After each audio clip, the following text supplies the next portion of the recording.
మత్తయి సువార్త 14వ అధ్యాయము.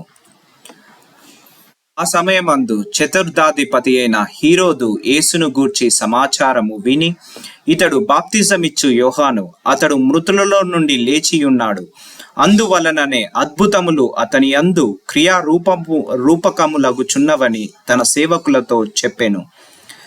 ఏలయనగా నీవు నీ సహోదరుడైన ఫిలిప్పు భార్యయగు హెరోదియను ఉంచుకొనుట న్యాయము కాదని యోహాను చెప్పగా, హెరోదు ఆమె నిమిత్తము యోహానును పట్టుకొని బంధించి చెరసాలలో వేయించి ఉండెను.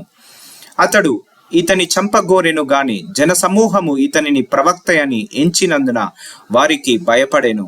అయితే హెరోదు జన్మదినోత్సవము వచ్చినప్పుడు హెరోదియు కుమార్తె వారి మధ్య నాట్యమాడి హెరోదును సంతోషపరిచెను.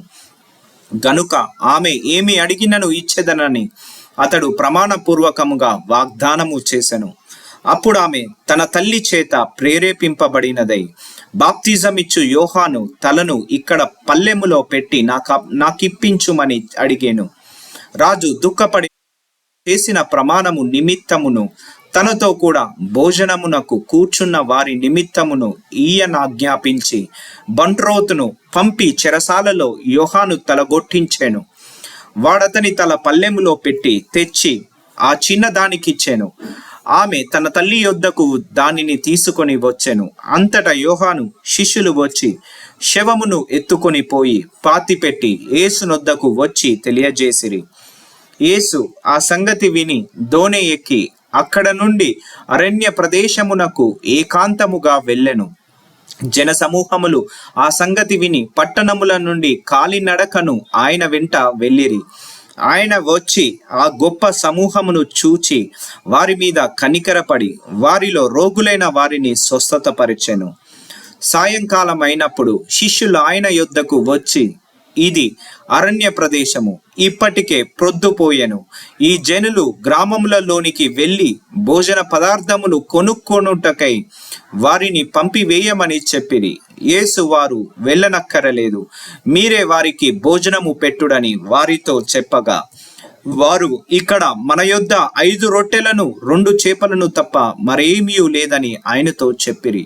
అందుకైన వాటిని నా యొద్దకు తెండని చెప్పి పచ్చిక మీద కూర్చుండుడని జనులకు ఆజ్ఞాపించి ఆ 5 రొట్టెలను 2 చేపలను పట్టుకొని ఆకాశం వైపు కనులెత్తి ఆశీర్వదించి ఆ రొట్టెలు విరిచి శిష్యులకిచ్చెను. శిష్యులు జనులకు వడ్డించిరి. వారందరూ తిని తృప్తి పొందిన తరువాత మిగిలిన ముక్కలు 12 గంపల నిండా ఎత్తిరి.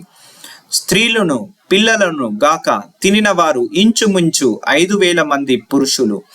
వెంటనే ఆ జన సమూహములను తాను పంపివేయనంతలో తన శిష్యులు దోణి ఎక్కి తనకంటే ముందుగా అద్దరికి వెళ్ళవలెనని ఆయన వారిని బలవంతము చేసెను.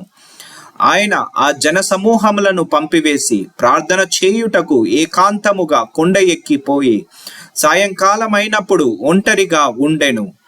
అప్పటికా దోణి దరికి దూరముగా నుండగా గాలి ఎదురైనందున అలల వలన కొట్టబడుచుండెను.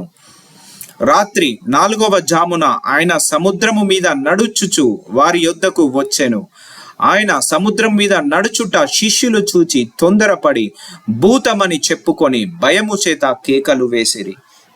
వెంటనే యేసు ధైర్యము తెచ్చుకొనిడి, నేనే, భయపడకూడని వారితో చెప్పగా, పేతురు, ప్రభువా, నీవే అయితే నీళ్ల మీద నడిచి నీ యొద్దకు వచ్చుటకు నాకు సెలవిమ్మని ఆయనతో అనెను. ఆయన రమ్మనగానే పేతురు దోణి దిగి యేసునొద్దకు వెళ్ళుటకు నీళ్ల మీద నడిచెను గాని గాలిని చూచి భయపడి మునిగిపోసాగి, ప్రభువా, నన్ను రక్షించుమని కేకలు వేసెను.